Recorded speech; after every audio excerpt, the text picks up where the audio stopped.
মুন্সিগঞ্জের শ্রীনগরের রাস্তায় বাঁশের বেড়া দিয়ে জনসাধারণের চলাচলে প্রতিবন্ধকতা সৃষ্টির প্রতিবাদে মানববন্ধন করেছে এলাকাবাসী।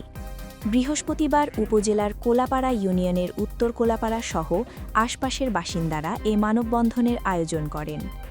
বেলা ১১টা থেকে দুপুর ১২টা পর্যন্ত ঘণ্টাব্যাপী চলা মানববন্ধনে বক্তব্য রাখেন স্থানীয় বাসিন্দা হাসান, হাজি সোহেল, জাবেদ হোসেন, আলিম, হাজি গাফফার, আব্দুল হক, আলমগীর হোসেন, শাহজাহান, সোনাজউদ্দিন, আবু তাহের, নাহিদ, আবুল, নূর হোসেন, হালিম, আলেক, শাহিন প্রমুখ।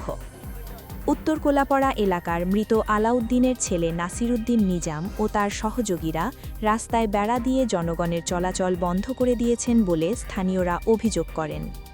ভুক্তভোগীরা অভিযোগ করেন, উত্তর কোলাপাড়া মনসুর আলী মেম্বারের বাড়ি হতে একই এলাকার জালালউদ্দিনের বাড়ি পর্যন্ত রাস্তাটি সরকারি ম্যাপের রাস্তা।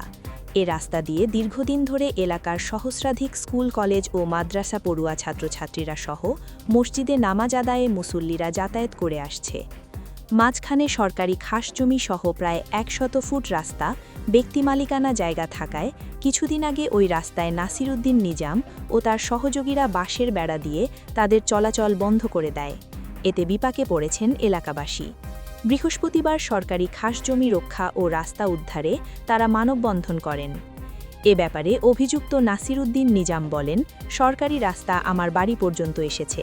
এরপর যারা রাস্তার জন্য প্রতিবাদ করছে, ম্যাপের রাস্তা তাদের বাড়ির উপর দিয়ে মূল রাস্তায় মিশছে। আমি আমার ব্যক্তি মালিকানা জায়গায় বেড়া দিয়েছি। তাদের যদি রাস্তার প্রয়োজন হয় তাহলে তাদের বাড়ির উপর দিয়ে যাওয়া ম্যাপের রাস্তা দিয়ে করুক। আমার জমির উপর দিয়ে রাস্তা নিতে হলে আমার সাথে আলোচনা করে নিতে হবে।